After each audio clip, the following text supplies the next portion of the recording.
Follow along with this video if you want to learn more about problems that people get that you might have had with meditation, with different energetic practices and somatic practices, where there is some sort of triggering episode, some sort of activation, or a certain state of being that you've fallen into that is not productive, is not fruitful. You've become dissociated. You've had all sorts of emotional release that you can't process and integrate. It might have been through a somatic practice or a breathwork practice that really overstimulated and jacked up your nervous system to where you're either locked up, you're frozen, or you're having panic attacks, things like this that can happen from these areas of wellness that have, I don't want to necessarily say a dark side, but a potential danger. Anything that can work usually has some sort of pitfall if the client or the practitioner isn't aware of how to circumvent those issues. In dissolve therapy, the way that we work is very much based on creating the right conditions for release to happen in a way that creates harmony and integration, that is grounding, that allows for a really enjoyable approach to allowing release to occur. One of the things that I hear from people when I work with them is that they are afraid of having emotional releases because they've had challenging experiences with that, either on a body work table or in a meditation session in some sort of somatic method. They approach the body in a way that brings up something that's locked in the tissues, and they don't have the right quality of mind or the right skillfulness in their approach, the right perspective, maybe the right perceptual framework to be able to handle that. They haven't laid the groundwork or created any foundation to where they can approach a release process in a safe and enjoyable way. This can happen with somatic methods. There is a certain quality of release that will happen within those methods that begins to become challenging either emotionally or psychologically for the person. And the same with energetic work or breath work, where there's something activated, something stimulated in the energetic system that the person has not laid the groundwork for. And psychologically, this can happen in therapy where the person gains a certain self-awareness of their own problems, and the issue with that being that our awareness is like a magnifying glass. It magnifies whatever we place our attention upon. So if we have all sorts of unconscious patterns, contrivance, contraction, tension, stress, anxieties, and we all of a sudden place our awareness upon those things and try to dissect them, pull them apart, and try to control them, maybe even unconsciously. This can cause issues because all of a sudden those things are blown up, they're magnified, they're all of a sudden taking over our whole perceptual lens, and this distorts our emotions and our body in a way. It stimulates our nervous system, and really it digs that rut a little deeper every time we over focus on that. I see this happen with the modern shadow work movement, where people are digging up their dark side, you could say.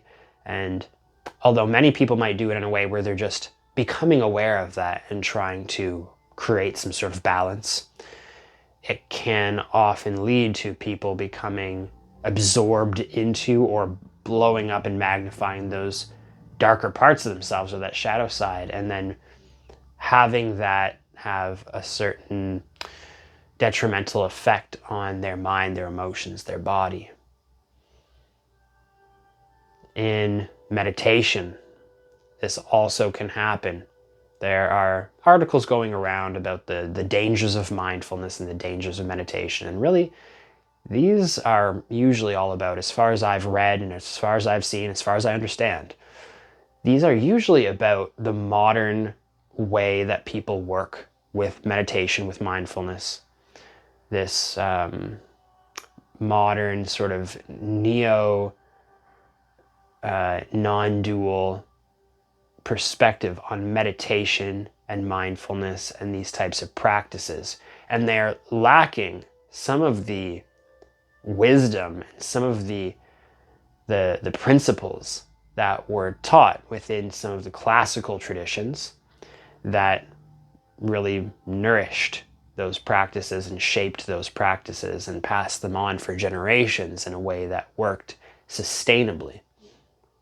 One of these things being that people teach mindfulness, not recognizing that, this usually came from Buddhism and that Buddha taught right mindfulness, not just being aware of whatever comes up and focusing on that as your mindfulness meditation, but being sure to have the right kind of perception to allow the mind that awareness, that magnifying quality of awareness, to absorb into the right qualities and to allow us to embody those qualities that are nourishing, that are medicinal, that are harmonious, that allow us to, again, have this feedback loop with our awareness to cultivate this knowing quality, this listening skill, which allowed us to harmonize with and integrate and allow to dissipate and dissolve the acquired layers, the aggregates, the baggage that we have, that we carry on to, that distorts our perception, that constricts us energetically and physically and dysregulates our nervous system. And so there are many people that I've worked with that have explained that they have a bit of a fear of letting go. And this is totally common. Our sense of self is entwined with all of these things we've picked up throughout our lives and carried and held on to. We cling to both positive and negative aspects of ourselves, our thoughts, our memories, our stories, right? The stories are about, I experienced this, I fear that, I feel this, right? The I, the ego. When people begin to let go of that in a way that they are not cultivating the right kind of awareness and cultivating the right kind of anchor in the body, having a quality of mind which creates energetic harmony, which balances and refines the quality of the mind, they can end up in a void-like state. And they might call this emptiness, or a meditation teacher or mindfulness might go, oh, you feel like everything is gone and you're floating in outer space and you don't know,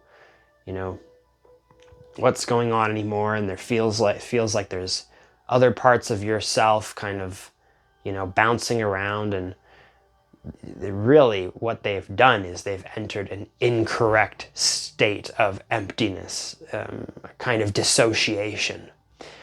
It's completely empty of life, of connection. There is no grounding, there is no anchor, there is no harmony of yin and yang, heaven and earth. The mind and the body are not harmonizing. They are you're in that state cultivating a disharmony, a disintegration, right? And it's worrying, and it's really scary for that person, because there is this dissolution of the ego that, your sense of self is unraveling in an uncontrolled way. There is a lack of mindfulness behind this, really. You are not mindful, you are mind empty. You are becoming empty. It collapses the structure, it collapses the energy, it collapses the mind. And through this collapse, there's this dissociation, this separation, where it's not fruitful as a meditative endeavor. It can lead to types of psychosis and imbalances within the mind. It will deplete the energy. It'll deeply affect the nervous system. There will be a collapse of our energy, and there will be a profound lack of well-being, and other emotional and psychological symptoms and physical symptoms can arise from having a lack of skillful practice in any of these areas. And a beautiful thing that I've been able to help people with through dissolve therapy is that by having a little adjustment in awareness, an adjustment in the way that we utilize the body in our practice, the right quality of listening, of mindfulness, the right quality of release, we can establish a foundational practice which allows us to move forward in a safe and harmonious way, where we know that as we begin to release, as we begin to let go, we are letting go into this, and we are emptying ourselves of resistance to a direct connection with life. We, for a long time in the beginning of the practice, allow ourselves to become deeply aware of the body, to create this quality of release and openness and spaciousness in the body. And we utilize yoga, if they're familiar with it. I love using foundational Tai Chi work, or a little bit of, we can use body opening stretches, something that is simple enough for anyone to get, or if they have a bit of skill, I try to use what somebody might already be practicing in terms of a body method. And we apply that quality of release to the way we sit, the way we stand, the way we walk, the way we breathe, the quality of our mind. And practicing in this way, releasing in this way, causes this harmony, this integration. And through this correct quality of attention, there is a deep acceptance and integration, and a deep and profound connection to our being. We become truly full. We are emptying to fill. We're not just becoming empty and sitting in the void and becoming nihilistic and apathetic and disconnected. We're not just drifting off and losing all connection with reality. We are plugging in to the source of our being. We're experiencing directly and profoundly the radiant connection with life, this peace and a joy that is beyond comprehension, totally ineffable. It keeps us totally present. We can become deeply grounded in the body, or in this quality of pure mind, in the quality of the radiant light of our awareness itself, in a way that is stable, sustainable, enjoyable, fruitful.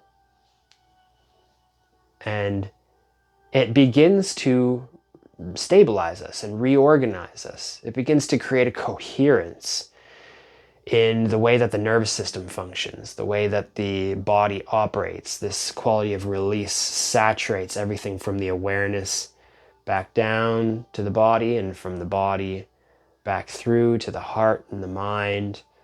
And we create this feedback loop of, again, coherence, a harmonious quality of awareness, which is corrective.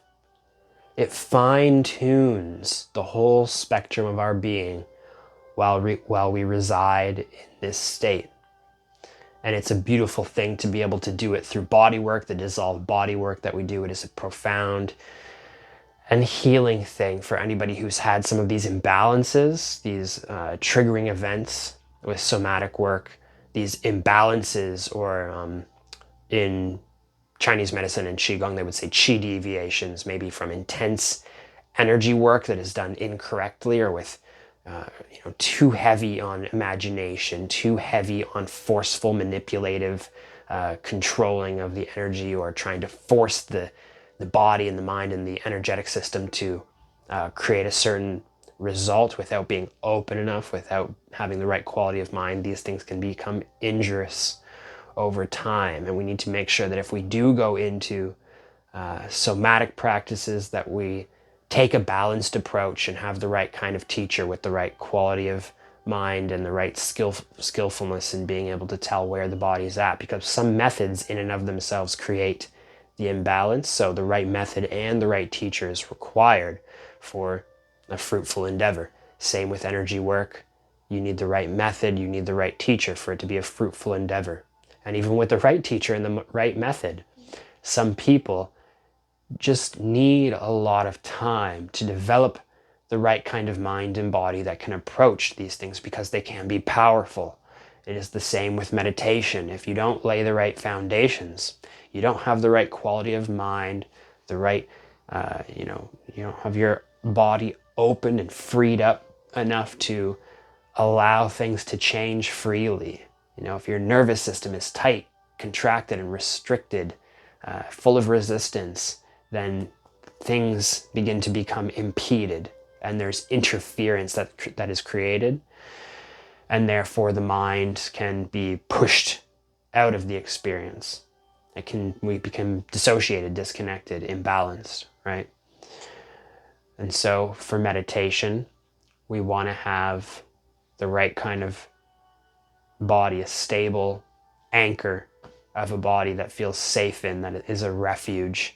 If the mind starts going off, we can rest in the body and find calm, joy, ease. And when the body is full of that peace and totally enjoyable to be present with, we naturally begin to release the body so much that it becomes transparent to our awareness, and it becomes obvious in our tactile experience that the body is this spacious field of awareness, and the mind, the awareness, can begin to transcend in a way that is still conductive. There's this polarity of separation and connection between heaven and earth, you could say, the mind and the body, the awareness and the physical vessel. Within all classical traditions, within meditation traditions, alchemical traditions, it was important to have this vessel be developed in the right way, so that we can allow all the changes that occur emotionally and psychologically to be grounded in the body. The only way that these changes in the heart and the mind stabilize and happen smoothly and safely in a way that can be enjoyed, that we can move from layer to layer, and we can go deeper and deeper, is that we need to have the right kind of awareness, the right quality of mind, this type of energetic coherence, this harmony of mind, heart, and body. And the body we want to allow to reflect that.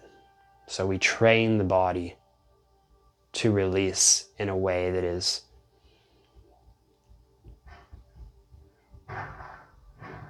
able to hold and be a coherent and stable,